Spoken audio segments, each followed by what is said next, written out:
Battle of San Leonardo is over. Battered and forlorn, the town has been wrenched from the enemy and is now securely in the hands of the Canadian troops of the 8th Army. But as the German line moves back, so ours pushes on beyond San Leonardo, on toward Ortona. As General Montgomery moves forward with his men, evidence of the fury of the enemy's slow retreat is all around him.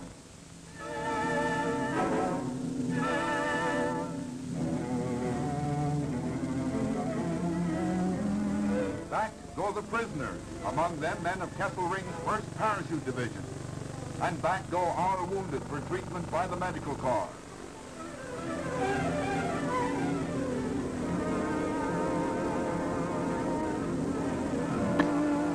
The battle was fought between the Germans and the Allies, with Canadians making a large contribution. The Battle of Ortona took place from December 20th to the 28th, 1943. The battle took place in an ancient village on the Adriatic coast. The village was named Ortona, hence the name, the Battle of Ortona. For the Canadians, the battle was the bloodiest battle of the Italian campaign to date. The plan was to invade Sicily and trap the Germans and Italian soldiers between them and the British 8th Army. Italian soldiers were captured and Germans escaped to Italy, which caused Allies to want to invade Italy. Canadians successfully attacked the Germans at the Murray River, and with only one battalion left on the other side, which was Hastings and Prince Edward Regiment, this was used as a diversion to unlock the German defenses. On September 3rd, 1943, the Allies attacked Italy, and Italy surrendered. The Allies gained ground. On their way to Rome, Germany blocked them at Ortona. Germans had advantage on high ground. They tried to force the Canadians down a central road. However, Canadians dropped grenades on top of Germans. At the Morro, the Canadian forces prepared an assault on the town of Ortona. Ortona was a key command center for the German army and was heavily defended.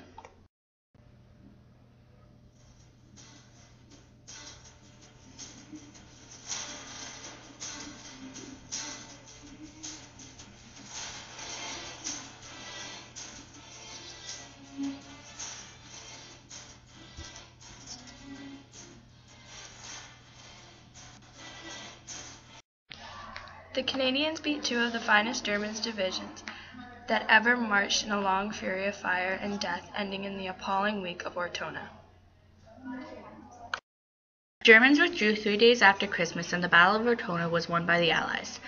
About 2,400 Canadian casualties resulted, and as well as 6,000 Canadians evacuated due to sickness and battle fatigue. Ortona was completely destroyed. Some troops called Ortona Little Stalingrad because the fighting was so horrid. Mouse holes were blown through walls to travel into other rooms and buildings.